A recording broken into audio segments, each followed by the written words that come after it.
రాజ్యసభలో చెప్పారు. నేను ఈ స్థాయికి రావడమే నాకు ఒక గొప్ప విషయం. అది కేవలం జగన్మోహన్ రెడ్డి గారి వల్లే కలిగింది. ఆయనతో నేను కలిసి ట్రావెల్ అవ్వడం వల్లే నాకు రాజ్యసభ అవకాశం ఇచ్చారు. లేకుంటే నేను ఎవరిని. దానికి తోడు కాంగ్రెస్ పార్టీ కూడా మా మీద కేసులు పెట్టడం వల్ల ఒక విధంగా మంచి చేసింది. నేను ఇక్కడి వరకు రాగలిగాను. కేవలం జగన్మోహన్ రెడ్డి వల్లే నాకు ఈ స్థాయి వచ్చిందని ఆ రోజు ఆయన చెప్పారు. కానీ మళ్ళా రెండోసారి కూడా రాజ్యసభకు ఇచ్చారు. ఇంకా కొమ్మినేని గారు జగన్మోహన్ రెడ్డి గారు విజయసాయి రెడ్డి గారికి చాలా గౌరవం ఇచ్చారు, చాలా ప్రేమగానే చూసుకున్నారని చెప్పాలి. ఓపెన్ గా చెప్పాలంటే ఉత్తరాంధ్రలో గతంలో విజయసాయి రెడ్డి గారు ఇన్ఛార్జ్ గా ఉన్నప్పుడు అనేక విమర్శలు తెలుగుదేశం పార్టీ వాళ్ళు చేశారు. విశాఖ ఈరోజు ఈనాడులో కూడా రాశారు, విశాఖ విలవిల్లాడిపోయింది ఈయన దెబ్బకు అని.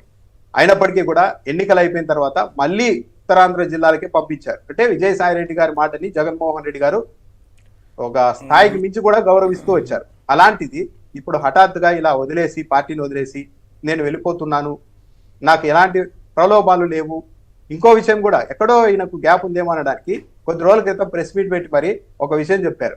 నేను టీవీ ఛానల్ పెట్టాలని గతంలోనే అనుకున్నాను రామోజీరావుని చీల్చి చెండాడడం కోసం. కానీ జగన్మోహన్ రెడ్డి గారు ఎందుకు మనకి సాక్షి ఉంది కదా వద్దన్నారు. ఇంకా ఈసారి మాత్రం జగన్మోహన్ రెడ్డి చెప్పినా నేను వినను, ఒక టీవీ ఛానల్ పెడతా, రామోజీరావు సంగతి తెలుస్తా, ఈనాడు సంగతి తెలుస్తా అని కూడా అన్నారు. అంటే కొద్దిగా ఆయన స్వేచ్ఛ తీసుకోవడానికి కూడా చాలా కాలం నుంచి ప్రయత్నాలు చేస్తూ ఉన్నారేమో అన్న అభిప్రాయం కూడా కలుగుతుంది.